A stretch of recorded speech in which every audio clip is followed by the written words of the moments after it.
नमस्कार, आप देख रहे हैं डीकेबीटी न्यूज और मैं हूं आपके साथ पूनम कुमारी।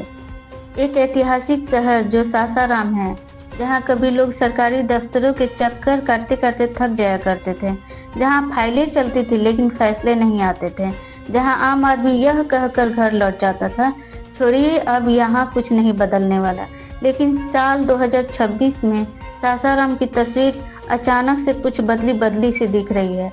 आज हम बात करेंगे नई एसडीएम नेहा कुमारी की, जिसने प्रशासनिक सख्ती, जमीन विवादों से राहत और उस बदलाव की जिसकी उम्मीद सासाराम के लोग बहुत सालों से करते आ रहे थे। नई एसडीएम नई सोच। 2026 की नई शुरुआत में जब नेहा कुमारी ने सासाराम एसडीएम का पद संभाला तो शायद किसी ने नहीं सोचा था कि इतने कम समय में असर जमीन पर दिखने लगेगा। नेहा कुमारी नाम छोटा है लेकिन फैसले बड़े। चार्ज लेते ही उन्होंने साफ कहा, कानून सबके लिए बराबर है, चाहे वो आम आदमी हो या रसूखदार। यहीं से सासाराम में बदलाव की कहानी शुरू होती है। जमीन विवाद। सालों की पीड़ा से राहत। सासाराम की सबसे बड़ी समस्या जमीन विवाद। किसी की पुश्तैनी जमीन पर कब्जा, कहीं फर्जी कागज, कहीं दबंगों का डर। लोग सालों से कोर्ट और अंचल कार्यालय के चक्कर काटते आ रहे थे, लेकिन 2026 में तस्वीर बदली।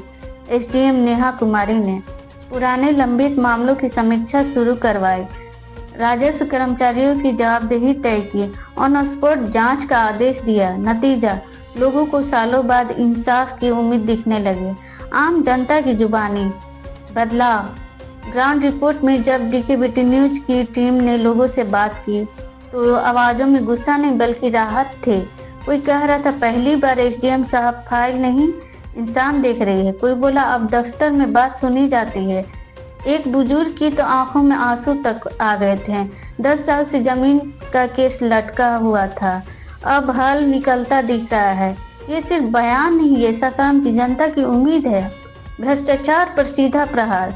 सासाराम में पहले छोटे से काम के लिए भी खर्चा पानी की चर्चा होती थी, लेकिन नई एसडीएम के आने के बाद उन्होंने औचक निरीक्षण की, कर्मचारियों की क्लास लेना शुरू कर दी, दलालों पर सख्ती तक कर दी। उन्होंने साफ संदेश दिया, अब खेल नहीं चलेगा। कई कर्मचारियों में हड़कंप है, लेकिन जनता कह रही है ऐसी ही सख्ती बहुत पहले से होनी चाहिए थी। प्रशासन बना माफिया। जहां बदलाव होता है वहां विरोध भी होता है। सूत्रों की माने तो कुछ जमीन माफिया और दलाल इस सख्ती से बहुत परेशान है, लेकिन नेहा कुमारी ने साफ कर दिया, कानून से ऊपर कोई नहीं। यही वजह है आज प्रशासन और जनता एक ही लाइन में खड़े दिख रहे हैं। 2026 सासाराम का नया चेहरा। 2026 में सासाराम सिर्फ प्रशासनिक नहीं, मानसिक बदलाव भी देख रहा है। अब लोग डर कर नहीं, उम्मीद लेकर दफ्तर जाते हैं। अब शिकायतें दबती नहीं, सुनी जाती है। अब सवाल उठाने से डर नहीं लगता है। क्या यह बदलाव टिकेगा? सबसे बड़ा सवाल, क्या यह बदलाव अस्थायी होगा? क्या सिस्टम साथ देगा? क्या राजनीतिक दबाव हावी होगा?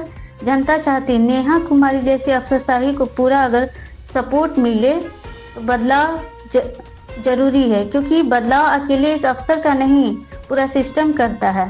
सासाराम जहां इतिहास है, संघर्ष है और अब उम्मीद भी है।